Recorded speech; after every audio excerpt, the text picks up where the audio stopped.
आजबाट मलमास आरम्भ हुँदैछ। मलमास, अधिक मास, पुरुषोत्तम मास भनेर हामी भन्ने गर्छौँ।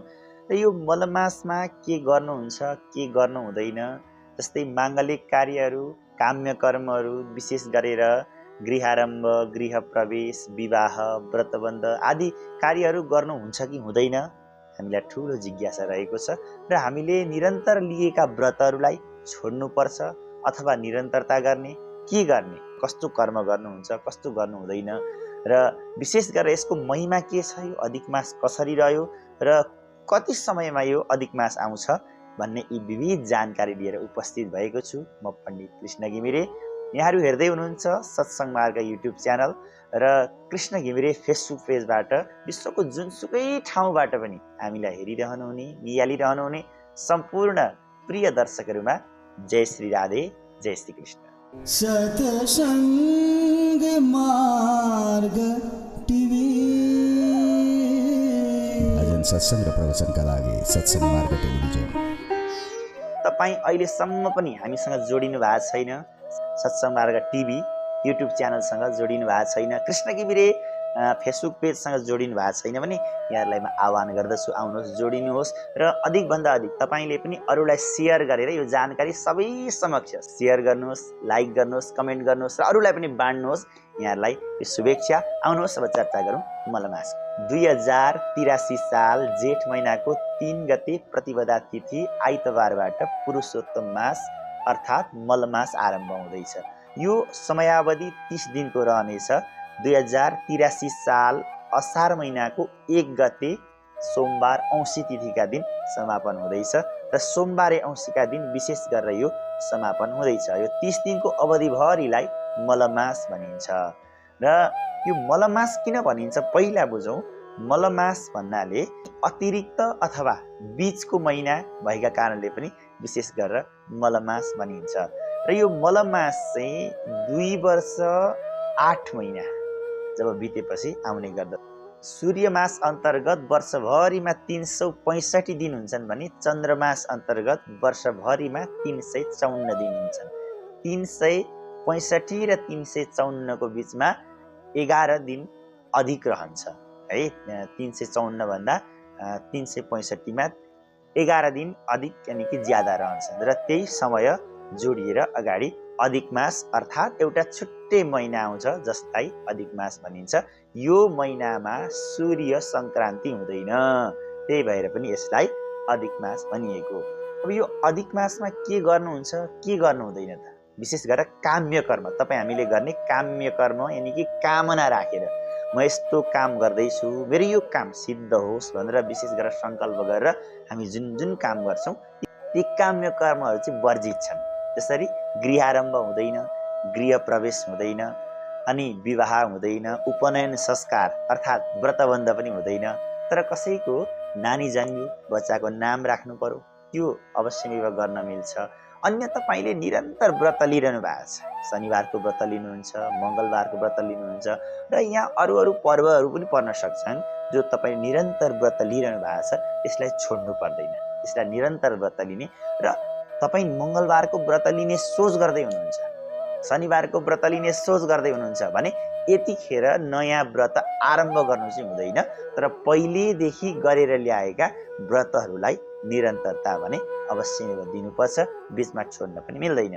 र विशेष गरेर विवाह गरेका नवदम्पतिहरूलाई यो महिनामा चाहिँ सँगै बस्नुहुन्न है भनेर हाम्रा पुर्खाहरूले, बाबाआमाहरूले भन्नुभएको मलाई यादै छ, यहाँहरूलाई पनि पक्कै यादै छ होला। मलमासमा किन हुन्न त हैन? शास्त्रमा काहीँ त्यस्तो ठोस प्रमाण बस्नै हुँदैन भन्ने त मैले भेटेको छुइनँ। तर पनि किन बस्नु हुँदैन भन्ने यसको एउटा मनोविज्ञान के छ भने मलमासमा विशेष गरेर धेरै शुभ कार्यहरू गर्नु हुँदैन। जुन शुभ कार्य भनेको मैले अघि पनि भने जुन कामना राखेर काम्य कर्महरू, ग्रहण लागेका बेलामा, सङ्क्रान्तिको अवसरमा, अनि औँसीमा र अधिक मासमा यानि कि मलमासमा चाहिँ गर्भधारण गर्नुहुन्न। गर्भधारण गरियो भने यतिखेर गर्भधारण भएका बच्चाहरू, गर्भमा धारण भएका बच्चाहरूमा उनीहरूलाई मानसिक अर्थात् शारीरिक रूपमा केही न केही समस्या हुन्छ भन्ने पुर्खाहरूको उक्ति छ हैन। हाम्रा पुर्खाहरूले पनि कति कुराहरू हाम्रा लागि हाम्रै हितका लागि भन्नुभएको छ र यो समयमा चाहिँ गर्भधारण नगर्नु नै उपयुक्त हुन्छ भनेर पनि पति र पत्नीलाई भर्खर विवाह गरेका नवदम्पतिलाई सँगै नबस्नु भनेको हो भन्ने हाम्रा पुर्खाहरूको एउटा मान्यता रहेको छ। अब यो शास्त्रमा कहीँ त्यसरी उल्लेख गरेको नभए तापनि यद्यपि शुद्धम लोकविरुद्धम नाचरणीयम नाचरणीयम भन्छ शास्त्रले। भलै शुद्ध छ तर लोक विरुद्ध छ भने पनि त्यो आचरणलाई चाहिँ परिपालना नगर है भन्ने शास्त्रको कहीँ कतै वचन छ।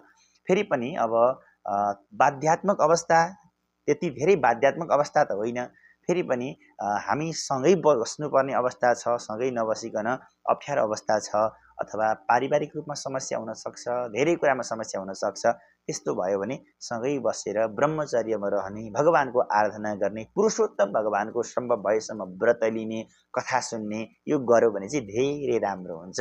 यो अति उत्तम समय हो, यो साधना गर्ने समय हो, भगवानको उपासना गर्ने समय हो, भगवानको व्रत बस्ने समय हो। तपाईले जुन मन्त्रहरू राधा कृष्ण ओम नमो भगवते वासुदेवाय ओम नमः शिवाय तपाईले जुन मन्त्र दीक्षा लिनु भएको छ अथवा गुरु मन्त्र छ भने गुरु मन्त्र, छैन भने पनि भगवानका विशेष मन्त्रहरू पञ्चाक्षरी मन्त्र, द्वादशाक्षरी मन्त्र भनेको 12 वटा अक्षरले बनेका यी मन्त्रहरूलाई पनि जप गर्न सक्नुहुन्छ। यो समयमा एउटा यस्तो महिना थियो जसलाई सबैले हेला गर्थे। प्रत्येक महिनाका आफ्ना इष्ट देवताहरू छन् र प्रत्येक महिनाका अधिष्ठाता देवताहरू छन् र सबैले आफ्ना देवताहरूलाई पाए। तर बिचारा मलमास उनका कोही थिएनन्, कसैले मान्दैनथे, सबैले हेला गर्थे।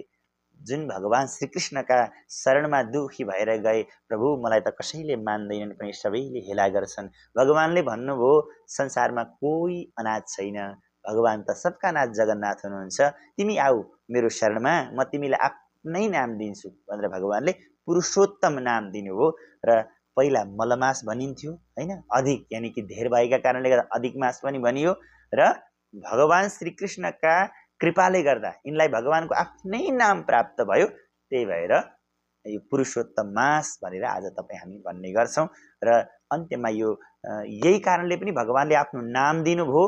सोही कारणले पनि अरु महिनामा भन्दा यो महिनामा गरेका पुण्यहरू चाहिँ अत्यन्त धेरै हाम्रा लागि हित गर्ने भएका कारणले गर्दा यो समयमा दान पुण्य आदि गर्नु पनि भनेको छ। र भगवानका लागि तपाई तीर्थयात्रा कतै जाँदै हुनुहुन्छ है, तीर्थयात्रा जाने सोचमा हुनुहुन्छ, के गर्ने त्यतिखेर जान मिल्छ कि मिल्दैन मनमा जिज्ञासा छ होला। र यस्तो बेलामा चाहिँ तीर्थयात्रा तपाईले भाकल गर्नु भएको छ, म यहाँ आउँदै छु है, मेरो दर्शन गर्न जाने, काशी जाने भाकल छ, पाथिभरा माताको दर्शन गर्ने भाकल छ, पशुपतिनाथ जाने भाकल छ भने त्यस्ता भाकल गरेर जाने ठाउँमा चाहिँ, कामना राखेर जाने ठाउँमा चाहिँ जानु भएन। तर तपाई भगवानको प्रसन्नताको लागि, खुसीका लागि पहिला पनि गएकै ठाउँमा भगवानको दर्शन गर्नका लागि जाँदै हुनुहुन्छ भने चाहिँ त्यसले कुनै पनि बाधा विरोध हुँदैन, भगवानको दर्शन गरेर आउन सक्नुहुनेछ, भगवानको कृपा यहाँलाई प्राप्त हुनेछ। र आज यहाँहरूलाई मैले छोटो रूपमा भए पनि यो मलमास अधिक मास अर्थात् पुरुषोत्तम मासको विषयमा जानकारी गराएँ। आज जेठ 3 गते आइतबारबाट आरम्भ हुँदैछ, असार 1 गते सोमबार औँसी तिथिका दिन समापन हुनेछ, अर्थात् 2026 मे 17 तारिकबाट आरम्भ भएर जुन 15 तारिकसम्म रहनेछ, 30 दिन रहनेछ। यहाँलाई जानकारी दिँदै म पनि बिदा हुन चाहन्छु। यहाँहरूले फेरि पनि म यहाँहरूलाई निवेदन गरेँ, यहाँहरूले बिर्सिनु भएको छ भने हाम्रो च्यानललाई, युट्युब च्यानललाई सब्स्क्राइब गर्नुहोस्, हाम्रो फेसबुकलाई फलो गर्नुहोस्, ताकि हामी यहाँहरूलाई अझै धेरै यस्ता महत्त्वपूर्ण भिडियोहरू लिएर आउन सकौँ। हस्त राधे राधे, नमस्कार। फेरि पनि यस्तै महत्त्वपूर्ण जानकारी लिएर म उपस्थित हुनेछु। सत्संग मार्ग टिभी अजन सत्संग र प्रवचनका लागि सत्संग मार्ग टेलिभिजन।